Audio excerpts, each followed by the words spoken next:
ನಾವೆಲ್ಲಿದ್ರೂ ಕೂಡ ಸ್ವೇಚ್ಛೆಯಾಗಿ ಇರಬಹುದು ಅಂತ ತಿಚ್ ನಾಟ್ ಹಾಂಕ್ ಅವರು ತಿಳಿಸ್ತಾ ಇದ್ದಾರೆ. ಏನು ಅಂದರೆ, ಒಂದ್ಸತಿ ತಿಚ್ ನಾಟ್ ಹಾಂಕ್ ಮಾಂಕ್ನವರು ಒಂದು ಜೈಲಿಗೆ ಹೋಗ್ತಾರೆ. ಯಾಕೆಂದರೆ ಮೈಂಡ್ಫುಲ್ನೆಸ್ ಬಗ್ಗೆ ಹೇಳೋಣ, ಅದರ ಬಗ್ಗೆ ಎಲ್ಲರಿಗೂ ಕೂಡ ಆ ಜ್ಞಾನವನ್ನು ತಿಳಿಸೋಣ, ಅರಿವಿನಿಂದ ಯಾವ ರೀತಿ ಜೀವಿಸಬೇಕು ಅಂತ ಈ ವಿಷಯಗಳು ಹೇಳಬೇಕು ಅಂತ ಒಂದು ಜೈಲಿಗೆ ಹೋಗ್ತಾರೆ. ಅಲ್ಲಿ ಜೈಲಲ್ಲಿ ಇರೋರೆಲ್ಲರೂ ಕೂಡ ಕರಡುಗಟ್ಟಿದ ತೀವ್ರವಾದಿಗಳು, ಜೀವನ ಪರ್ಯಂತ ಕಾರಾಗಾರದಲ್ಲೇ ಶಿಕ್ಷೆ ಅನುಭವಿಸಿರೋರು. ಆ ಥರ ಪನಿಷ್ಮೆಂಟ್ ಅವ್ರಿಗಿರುತ್ತೆ. ಅವ್ರು ಹೊರಗೆ ಬರೋ ಅವಕಾಶನೇ ಇರೋದಿಲ್ಲ. ಯಾಕಂದರೆ ಜೀವನ ಕಾರಾಗಾರ ಶಿಕ್ಷೆ ಇರುತ್ತಲ್ಲ, ಅದರಿಂದ ಅಲ್ಲಿರೋವ್ರಿಗೆ ಮೈಂಡ್ಫುಲ್ನೆಸ್ ಬಗ್ಗೆ ಜ್ಞಾನವನ್ನು ಬೋಧಿಸೋಣ ಅಂತ ಹೇಳಿ ಅವರು ಧ್ಯಾನ, ಅದರ ಜೊತೆಗೆ ಅರಿವಿನಿಂದ ಹೇಗೆ ಜೀವನ ಮಾಡೋದು ಅದರ ಬಗ್ಗೆ ಹೇಳಬೇಕು ಅಂತ ಹೋದಾಗ ಅವರು ಹೇಳ್ತಾರೆ, ನೀವು ಬಂದಿದ್ದೀರಾ ಅಷ್ಟೇ, ನಮಗೆ ಇದೆಲ್ಲವೂ ಕೂಡ ಹೇಳ್ಕೊಟ್ರೆ ಏನು ಪ್ರಯೋಜನ? ನಮಗೆ ಸ್ವೇಚ್ಛೆನೇ ಇಲ್ಲ, ನಾವು ಹೊರಗೆ ಬರೋದೇ ಇಲ್ವಲ್ಲ, ಹೇಗೆ ಸ್ವೇಚ್ಛೆಯಿಂದ ತಿರುಗಾಡ್ತೀವಿ ನಾವು? ಅದ್ರ ಬಗ್ಗೆ ತಿಳ್ಕೊಂಡು ಏನು ಲಾಭ ಇದೆ ಅಂತ ಕೂಡ ಅವರು ಹೇಳ್ತಾರೆ. ಕೇಳಿದಾಗ ಆದರೂ ಕೂಡ ಇವರು ಜೈಲರ್ನ ಪರ್ಮಿಷನ್ ತಗೊಂಡು ಜೈಲರ್ಗೆ ಹೇಳ್ತಾರೆ, ಎಲ್ಲರಿಗೂ ಕೈದಿಗಳು ತುಂಬ ಜನ ಇದ್ದಾರೆ, ಇಲ್ಲಿ ತುಂಬ ದೊಡ್ಡ ಜೈಲು, ತುಂಬ ಜನ ಇರ್ತಾರೆ, ಅದಕ್ಕೆ ಅವ್ರಿಗೆ ಪ್ರಾಕ್ಟೀಸ್ ಕೂಡ ಮಾಡಿಸೋಣ ಅಂತ ಹೇಳಿ ಸ್ವೇಚ್ಛದ ಬಗ್ಗೆ ತಿಳಿಸೋಣ, ಸ್ವಾತಂತ್ರ್ಯದ ಬಗ್ಗೆ ಎಲ್ಲರನ್ನೂ ಸಮಾವೇಶ ಮಾಡಿ ಅಂತ ಹೇಳಿದಾಗ ಸರಿ ಅಂತ ಸಮಾವೇಶಕ್ಕೆ ಮೈಂಡ್ಫುಲ್ ಬಗ್ಗೆ ತಿಳಿಸ್ಬೇಕು ಅಂತ ಸಮಾವೇಶವನ್ನು ಸಿದ್ಧ ಮಾಡ್ತಾರೆ. ಆ ದಿನ ಇವೆಲ್ಲ ವಿಷಯಗಳು ಹೇಳ್ತಾರೆ. ಅವತ್ತು be free with where you are, ಅಂದರೆ ನೀವೆಲ್ಲಿದ್ರೂ ಕೂಡ ಮುಕ್ತವಾಗಿರ್ಬೋದು ಅನ್ನೋ ಒಂದು ಪುಸ್ತಕದಿಂದ ಎಲ್ಲ ವಿಷಯಗಳು ತಿಳಿಸೋಕ್ಕೆ ಬರ್ತಾರೆ.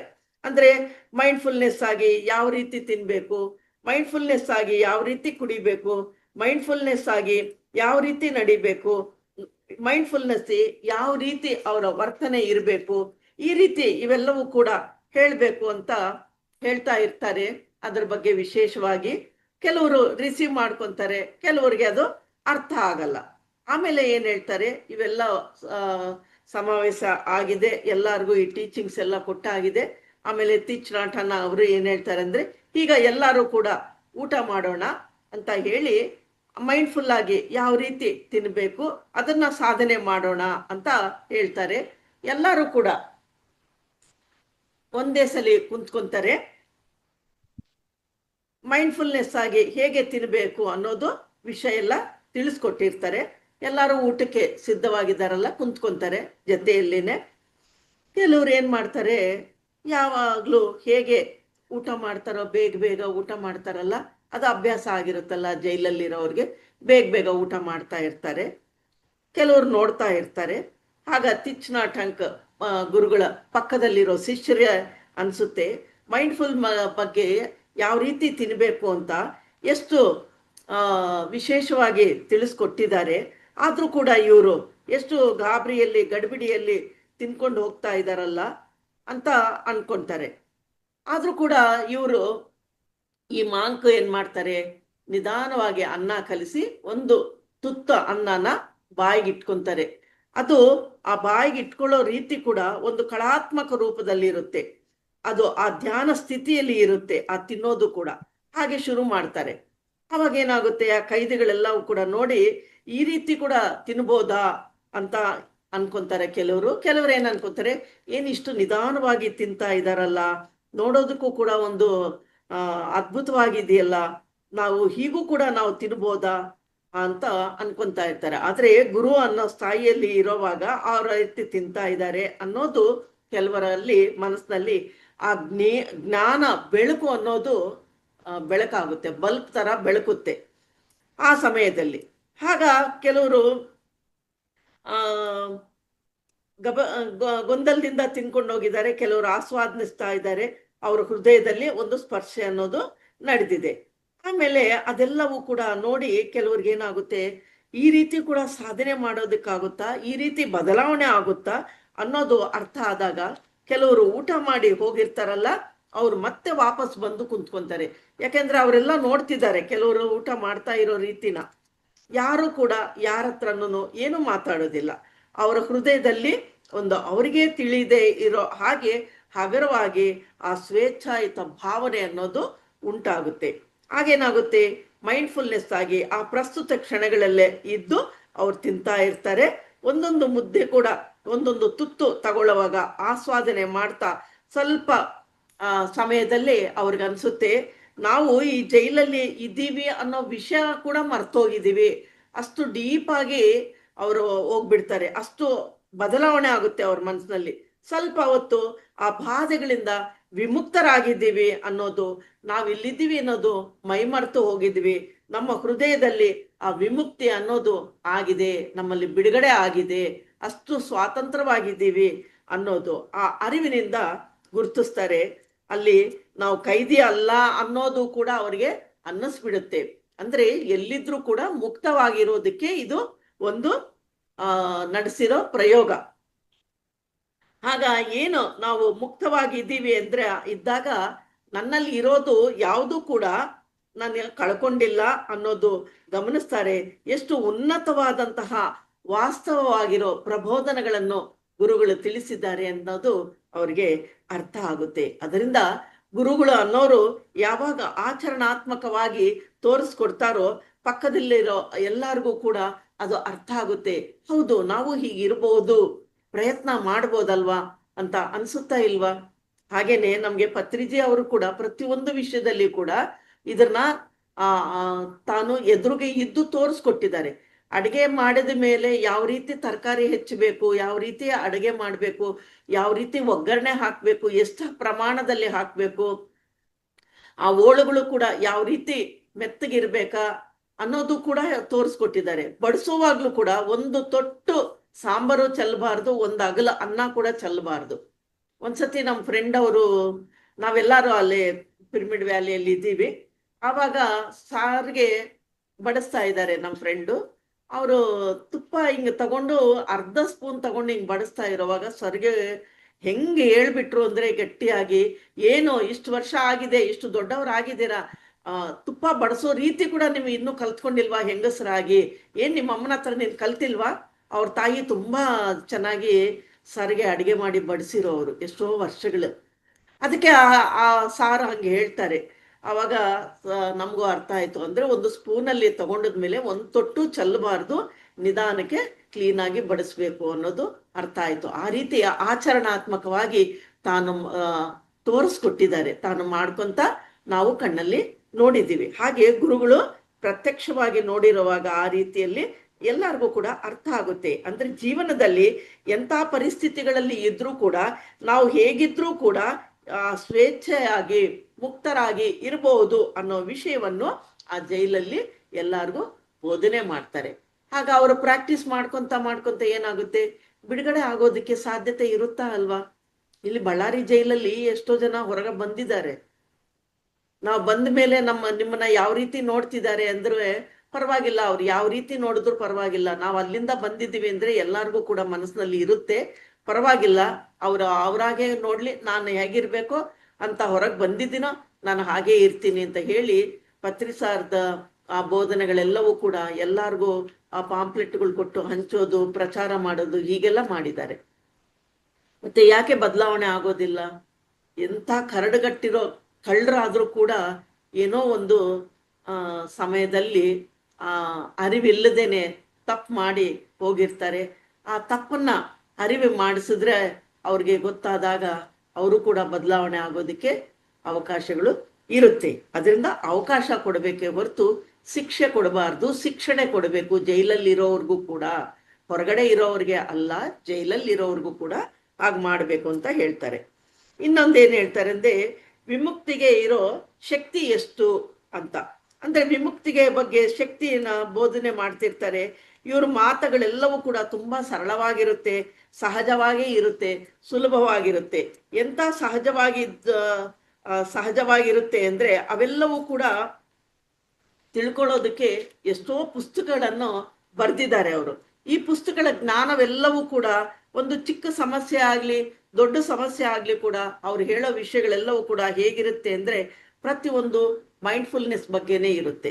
ಅದು ಅರಿವಿನಿಂದ ನಾವು ಹೇಗೆ ಜೀವಿಸಬೇಕು, ಆ ಸಮಸ್ಯೆಗಳಿಂದ ಹೇಗೆ ಹೊರಗೆ ಬರಬೇಕು, ನಾವು ಅರಿವಿನಿಂದ ಜೀವಿಸಿದಾಗ ಸಮಸ್ಯೆಗಳು ಅನ್ನೋದು ಅದಕ್ಕದಾಗೆ ಹೊರಗೆ ಬರ್ತವೆ, ಆ ಪರಿಷ್ಕಾರ ಅನ್ನೋದು ಸಿಗುತ್ತೆ ಅನ್ನೋ ವಿಷಯಗಳೇ ಅವರು ಬೋಧನೆ ಮಾಡ್ತಾ ಇರ್ತಾರೆ.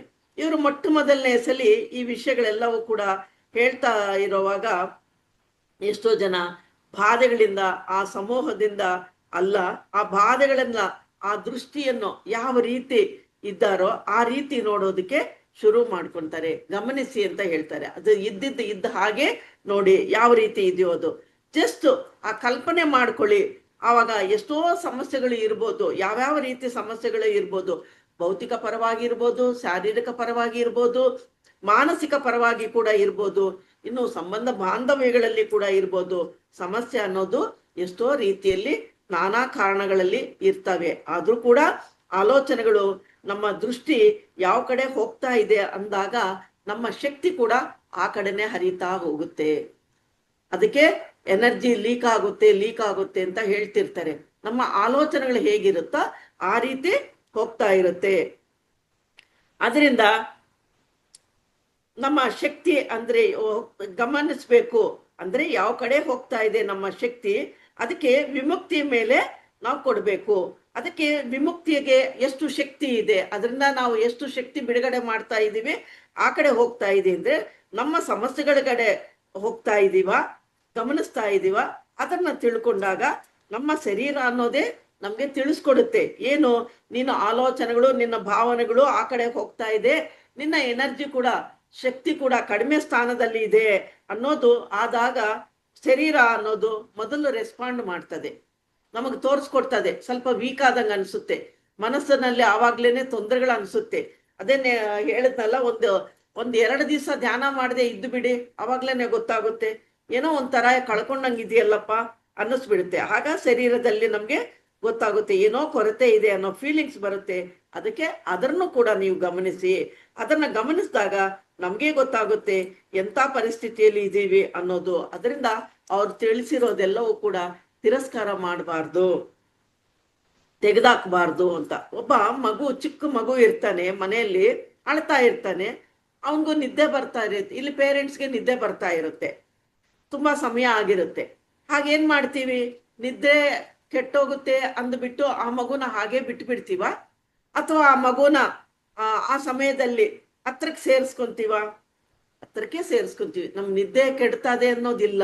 ಆ ತಾಯಿ ಅನ್ನೋದು ಎದ್ದು ಹೋಗಿ ಆ ಮಗುನ ಕೈಗೆ ತಗೊಂಡು ಮುದ್ದಾಡ್ಕೊಂಡು ಅಳಬೇಡ ಅಂತ ಆ ಮಗುಗೆ ಏನು ತೊಂದರೆಗಳಿದೆಯೋ ಅದನ್ನ ನೋಡ್ತದೆ, ಆ ಭಾವನೆಗಳು. ಹಾಗೇನಾಗುತ್ತೆ, ಆ ರೀತಿ ನಮ್ಮಲ್ಲಿ ಇರೋ ಭಾವನೆಗಳನ್ನ ನಾವು ಸರಿಪಡಿಸ್ಕೋಬೇಕು ಅಂತ ಹೇಳ್ತಾರೆ. ಅರಿವಿನಿಂದ ಗಮನಿಸಬೇಕು.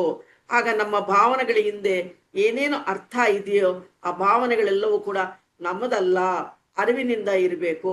ನಮ್ಗೆ ಕೋಪ ಬರ್ತಾ ಇದೆ ಅಂದಾಗ ನಮ್ಮ ಹೃದಯದಲ್ಲಿ ದ್ವೇಷ, ಅಸೂಯೆ, ಅಹಂಕಾರ, ನಾನೇನು ಇವ್ರಿಗಿಂತೂ ಕಡಿಮೆ ಇಲ್ಲ ಅನ್ನೋ ಭಾವನೆಗಳು, ನಾನೇನು ಮಾಡಬಹುದು ಅನ್ನೋದು, ನನ್ಗೇನು ಅರ್ಹತೆ ಇಲ್ವಾ, ನಾನು ಸರಿ ಇಲ್ವಾ, ನಾನು ಯಾರಿಗೆ ತೊಂದರೆ ಕೊಡ್ತಾ ಇದ್ದೀನಿ, ಇಂಥ ಬಾಧೆಗಳೆಲ್ಲವೂ ಕೂಡ ಹೊರಗೆ ಬರ್ತಾ ಇರುತ್ತೆ. ಆದ್ರೆ ಆ ಮನಸ್ಸಿನಲ್ಲಾಗ್ಲಿ ಶರೀರದಲ್ಲಾಗ್ಲಿ ಯಾವಾಗ ಇವೆಲ್ಲ ಭಾವನೆಗಳು ಬರ್ತಾವೋ ಅನ್ನೋದು, ಆ ಎಮೋಷನ್ಸ್ನ ಕೂಡ ನಾವು ನೋಡ್ಬೇಕು. ಆ ಎಮೋಷನ್ಸ್ ಹಿಂದೆ, ಆ ಭಾವನೆಗಳ ಹಿಂದೆ ಏನ್ ಕತೆ ನಡೀತಾ ಇದೆ ಅನ್ನೋದು ಕೂಡ ಗಮನಿಸ್ಬೇಕು. ಯಾಕೆಂದ್ರೆ ಒಂದೇನಾದ್ರೂ ನಡೆದಿರೋ ವಿಷಯ ಇದ್ರೆ ಹಂಗೆ ಕನೆಕ್ಟ್ ಆಗಿ ಹೋಗ್ತಾನೇ ಇರುತ್ತೆ, ಎಳ್ಕೊಂಡು ಹೋಗ್ತಾನೆ ಇರುತ್ತೆ. ಅದಕ್ಕೆ ಧ್ಯಾನದಲ್ಲಿ ಕೂತಿರುವಾಗ ಆಲೋಚನೆಗಳು ಹಿಂಬಾಲಿಸಬೇಡಿ ಅಂತ ಹೇಳ್ತಿರ್ತೀವಿ.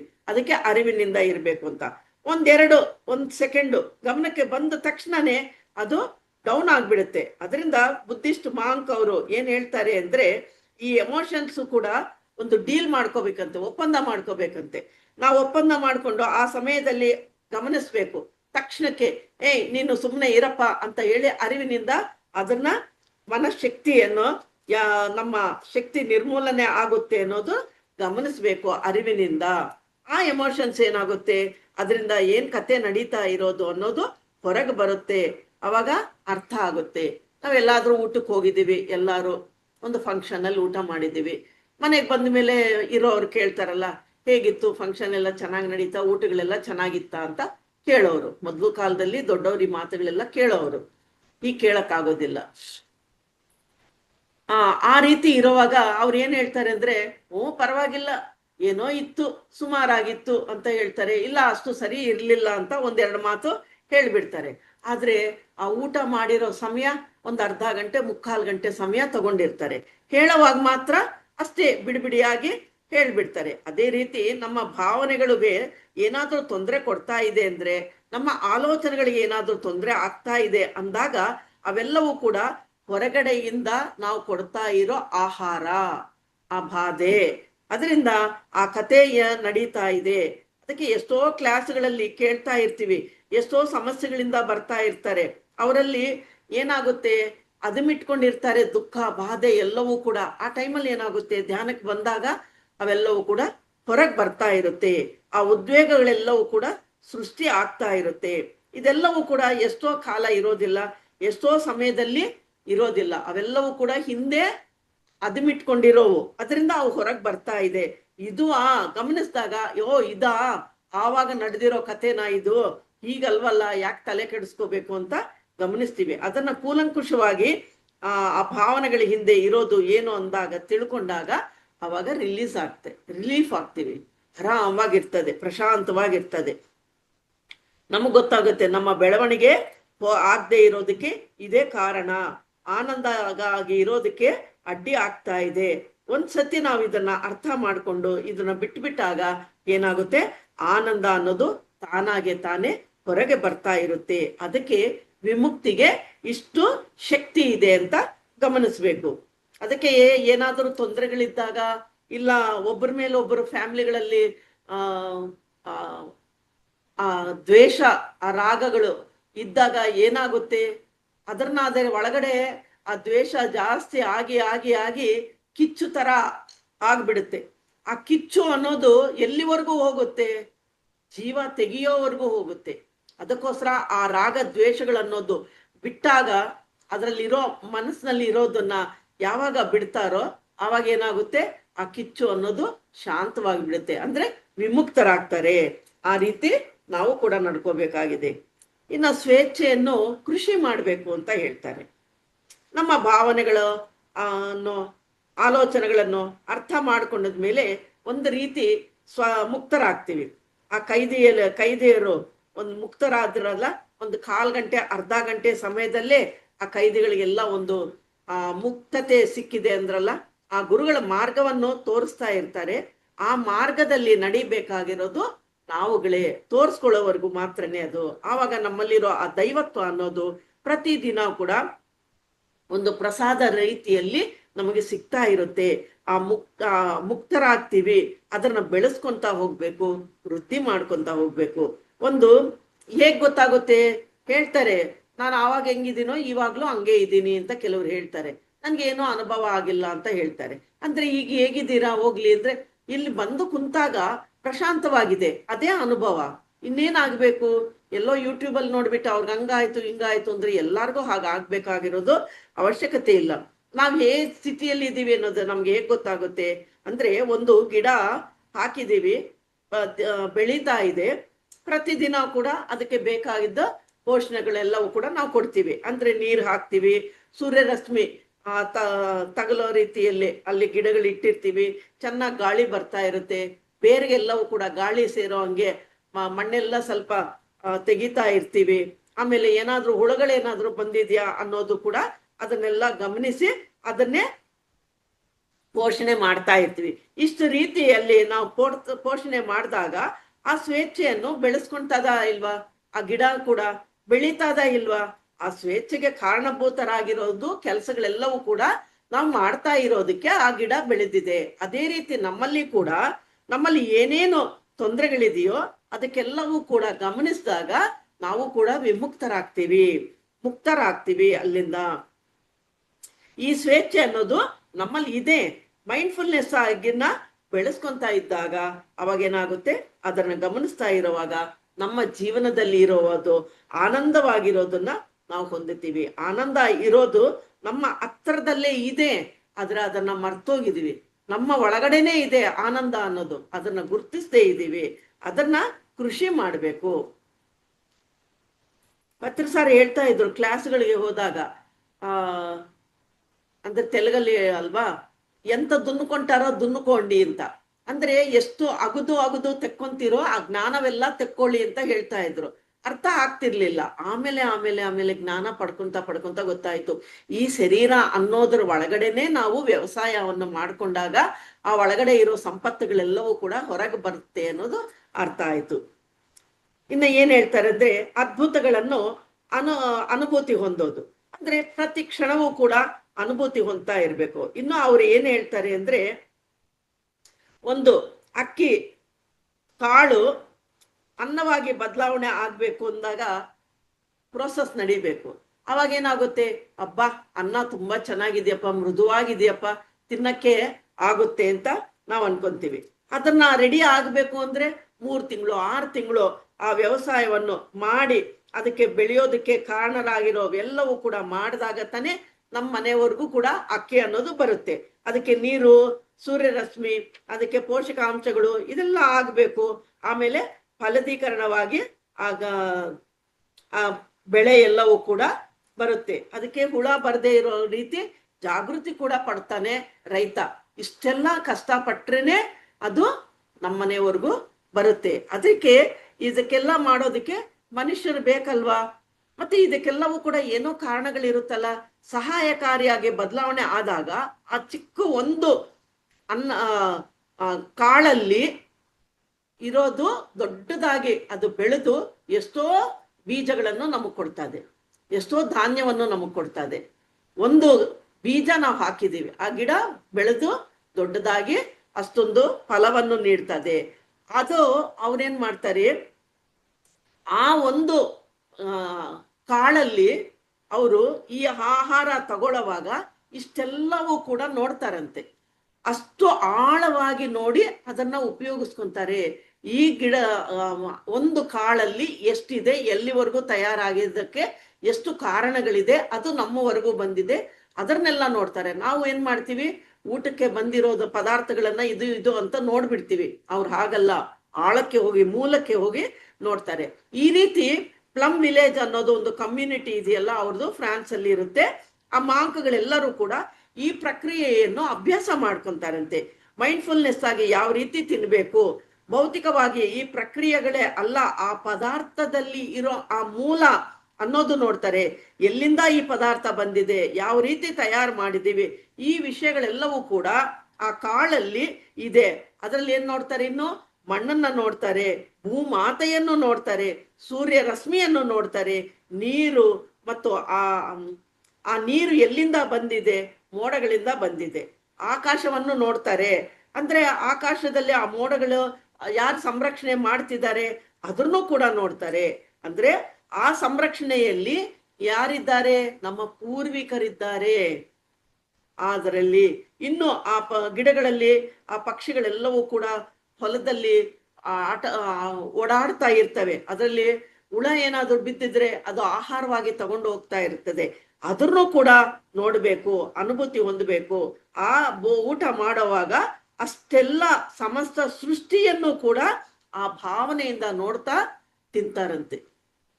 ನಾವು ಟಿವಿ ಹಾಕೊಂಡು ಮಾತಾಡ್ಕೊಂಡು ಹರಟೆ ಹೊಡ್ಕೊಂಡು ತಿಂತೀವಿ. ಮತ್ತೆ ಈ ಭಾವನೆಗಳು ಹೇಗಿರುತ್ತೆ, ಎಷ್ಟೋ ಅದ್ಭುತವಾಗಿರುತ್ತಲ್ಲ, ನಮ್ಮ ಹೃದಯದಲ್ಲಿ ಎಷ್ಟೋ ಆನಂದವನ್ನು ತುಂಬಿ ಹೋಗ್ತದಲ್ವಾ. ಅದಕ್ಕೆ ತಿನ್ನೋವಾಗ ಫೋನ್ ಬಂದ್ರು ಕೂಡ ಫೋನ್ ಟಚ್ ಮಾಡಬೇಡಿ ಅಂತ ಹೇಳೋದು ಕಾರಣಗಳು ಇದೆ.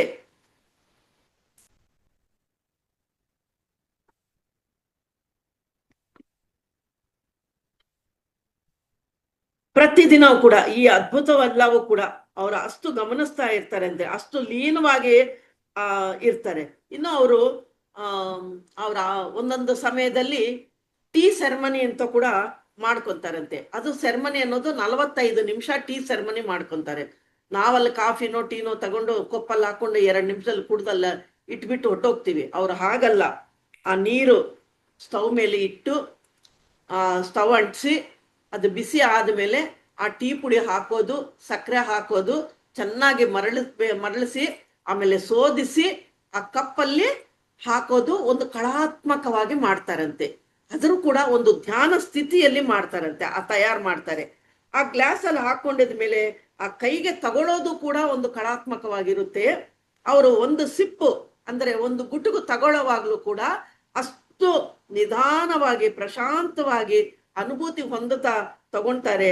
ಆ ಮೂಲಕ್ಕೆ ಹೋಗ್ತಾರೆ, ಇದು ಎಲ್ಲಿಂದ ಬಂದಿದೆ ಅನ್ನೋದು ಅದ್ಭುತವಾಗಿ ಗಮನಿಸ್ತಾ ಅದನ್ನ ಕುಡಿತಾರೆ.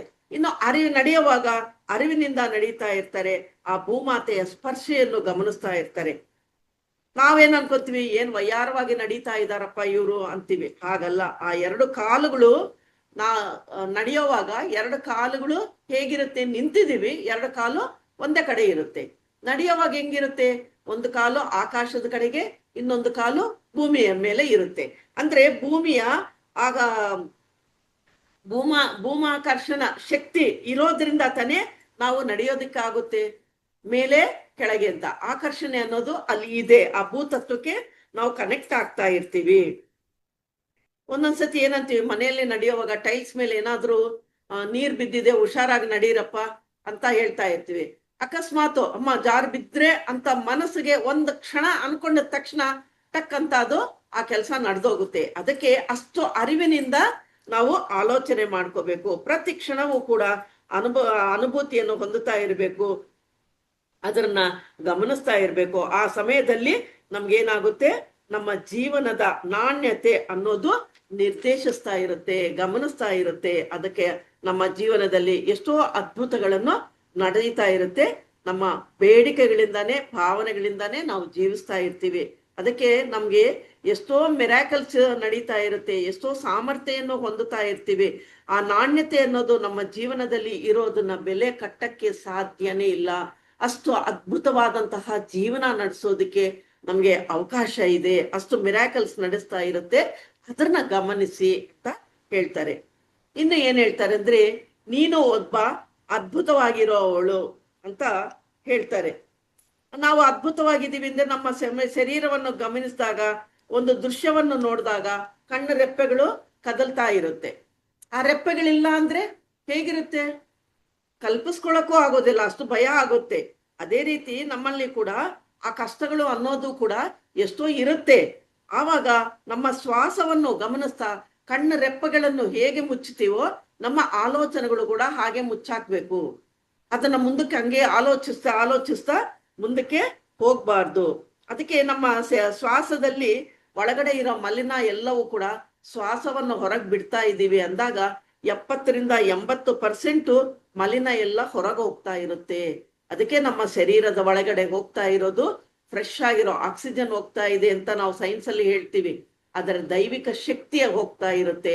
ಅದರಿಂದ ವಾಪಸ್ ಬರೋವಾಗ ಒಳಗಡೆ ಇರೋ ಮಲಿನವೆಲ್ಲವೂ ಕೂಡ ಕ್ಲೀನ್ ಮಾಡಿ ಆ ಕಾರ್ಬನ್ ಡೈಆಕ್ಸೈಡ್ ಹೊರಗಡೆ ಬರ್ತಾ ಇದೆ ಅಂತ ಸೈನ್ಸ್ ಅಲ್ಲಿ ನಾವು ಹೇಳ್ತೀವಿ. ಇವೆಲ್ಲವೂ ಕೂಡ ಈ ಪ್ರಕ್ರಿಯೆ ನಡೀತಾ ಇರೋದು ಸತ್ಯನೇ.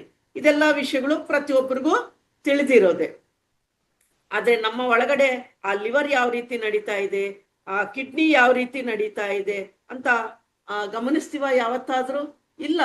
ಒಂದು ಸೆಕೆಂಡ್ ಮೂಗು ಮುಚ್ಕೊಳ್ಳಿ, ಏನಾಗುತ್ತೆ ಪರಿಸ್ಥಿತಿ. ಮತ್ತೆ ಆ ಶ್ವಾಸಕ್ಕೆ ಅಷ್ಟು ಪವರ್ ಇದೆ. ಅದಕ್ಕೆ ನಮ್ಮ ಭಾವನೆಗಳೆಲ್ಲವೂ ಕೂಡ ನಾವು ಕೃಷಿ ಮಾಡ್ಕೊಂತ ಇರ್ಬೇಕು. ಆವಾಗ ನಮ್ಗೇನಾಗುತ್ತೆ, ಆ ಕೃಷಿಯಲ್ಲಿ ಒಳ್ಳೆ ಬೆಳೆ ಸಿಗುತ್ತೆ, ಒಳ್ಳೆ ಆ ಸೃಷ್ಟಿ ಮಾಡ್ಕೊಂತೀವಿ ಒಳ್ಳೇದನ್ನ. ಅದಕ್ಕೆ ನಮ್ಮ ಶರೀರದಲ್ಲೇ ಆಗ್ಲಿ, ಮಾನಸಿಕವಾಗಿ ಆಗ್ಲಿ, ಏನೇನೋ ಬಂದಿದೆ ಅಂದ್ರೆ, ಒಂದು ಅನಾರೋಗ್ಯ ಬಂದಿದೆ ಅಂದ್ರೆ ಏನ್ ಮಾಡ್ತೀವಿ, ಅವಾಗ ಅದೇ ಒಂದು ಗುರು. ನಮ್ಮ ಜೀವನದಲ್ಲಿ ಅನಾರೋಗ್ಯ ಬಂದಿದೆ ಅಂದಾಗ ಅದು ಬಂದಿದೆ, ಅನಾರೋಗ್ಯ ಅನ್ನೋ ಗುರು ಬಂದಿದೆ, ಧ್ಯಾನ ಹೇಳ್ಕೊಟ್ಟಿದೆ, ಅದು ಹೊಟ್ಟೋಗಿದೆ. ಮತ್ತೆ ಆರೋಗ್ಯವಾಗಿದ್ದೀವಿ ಅಂತ ಹೇಳ್ತೀವಲ್ಲ, ಮತ್ತೆ ಅದು ಒಳ್ಳೇದಾ ಅಲ್ವಾ? ಅದಕ್ಕೆ ಒಂದು ಕಾರಣ ಇದೆಯಾ ಇಲ್ವಾ? ಅದರಿಂದ ಇವೆಲ್ಲವೂ ಕೂಡ ನಾವು ಗಮನಿಸ್ತಾ ಇರ್ಬೇಕು.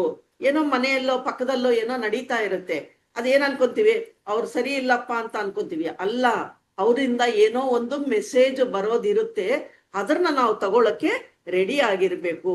ಅದಕ್ಕೆ ಈ ಕ್ಷಣದಿಂದಾನೇ ನಾವು ಸ್ವೇಚ್ಛವಾಗಿರು ಅಂದ್ರೆ, ಆಗ ಈ ಕ್ಷಣದಲ್ಲೇ ಸ್ವೇಚ್ಛೆಯಾಗಿ ಇರೋದಕ್ಕೆ ನಮ್ಗಾಗುತ್ತೆ. ಅಂದ್ರೆ ಸ್ವೇಚ್ಛೆ ಅನ್ನೋದು ಈ ಕ್ಷಣದಲ್ಲೇ ನಾವು ಒಂದು ನಿರ್ಣಯ ತಗೊಂಡು ಆ ಕಡೆ ಬದಿಯಲ್ಲೇ ಇದೆ, ಅಷ್ಟೇ ದೂರದಲ್ಲಿದೆ. ಆ ಜೀವನವನ್ನು ನಾವು ಆ ದರ್ಶನ ಮಾಡ್ತೀವಿ, ಆ ಸ್ವೇಚ್ಛೆಯನ್ನು ಅನುಭೂತಿ ಹೊಂದುತ್ತೀವಿ.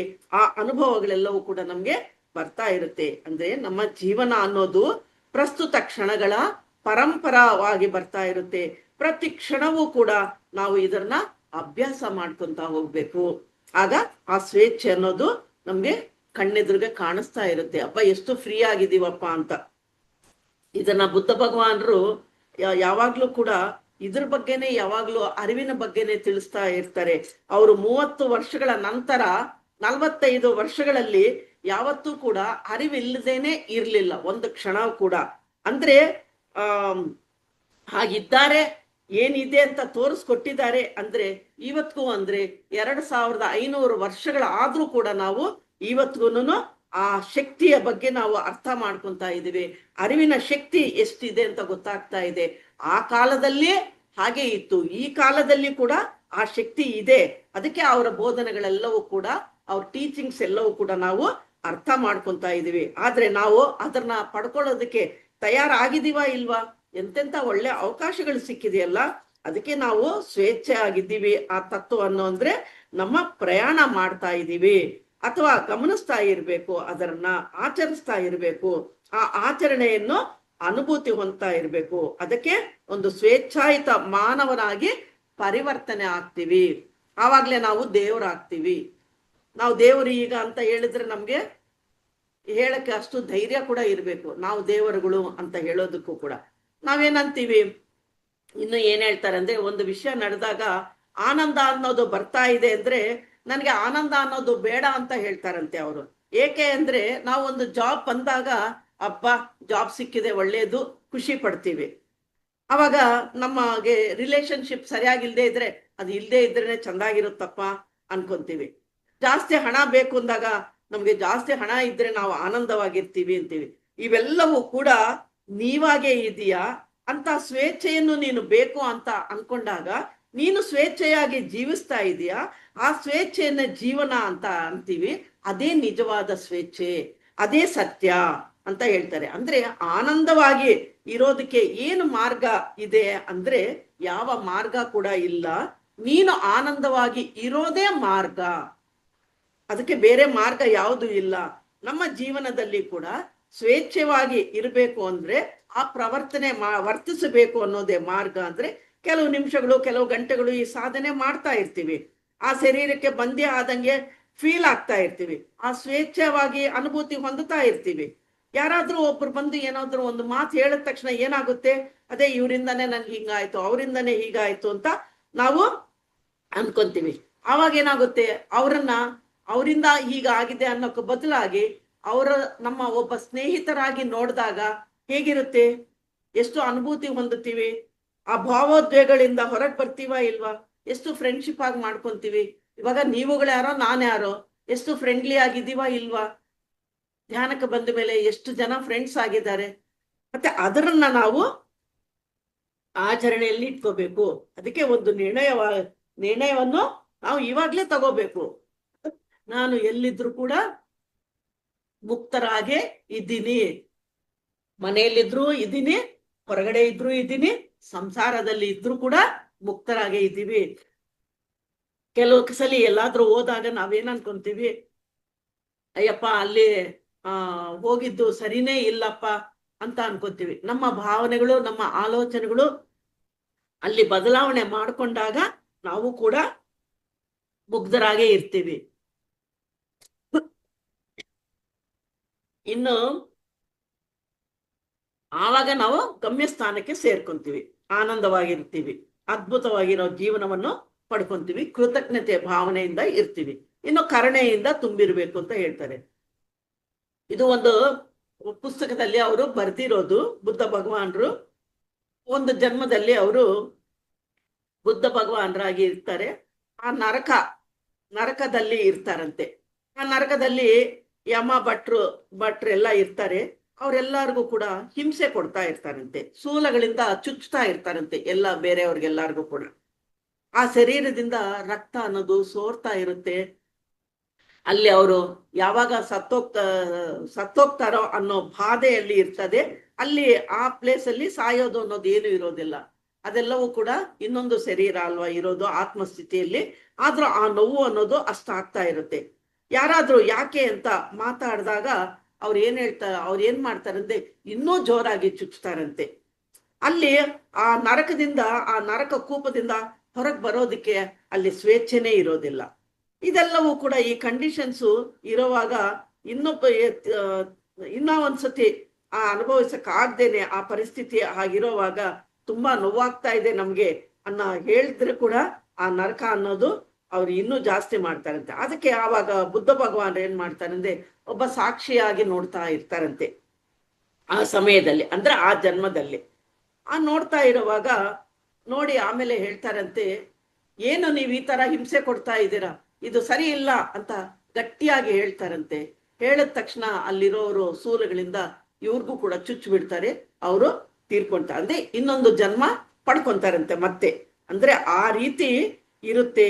ಯಾರು ಎದುರಿಗೆ ಮಾತಾಡಬಾರದು ಅಂದ್ರೆ ಕರುಣೆ ಅನ್ನೋದು ಇಲ್ದೇ ಇರೋ ಪರಿಸ್ಥಿತಿ ಅಲ್ಲಿದ್ದಾಗ ಹಾಗೆ ಅನಿಸುತ್ತೆ. ಅದಕ್ಕೆ ಕರುಣೆದಿಂದ ನಾವಿದ್ದಾಗ ಯಾರಿಗೂ ಕೂಡ ಆ ಹಿಂಸೆಯನ್ನು ನಾವು ಕೊಡೋದಿಲ್ಲ. ಅದಕ್ಕೆ ಬುದ್ಧ ಭಗವಾನರು ಆ ಕರುಣಾ ಹೃದಯವನ್ನು ಬೆಳೆಸ್ಕೊಳ್ಳಿ, ಆ ಭಾವನೆಗಳನ್ನು ಬೆಳೆಸ್ಕೊಳ್ಳಿ, ಒಳ್ಳೆ ಕಾರ್ಯಗಳನ್ನು ಮಾಡಿ, ಅದು ನಿಮ್ಗೆ ದಾರಿ ಅನ್ನೋದು ಸಿಗ್ತಾ ಇರುತ್ತೆ.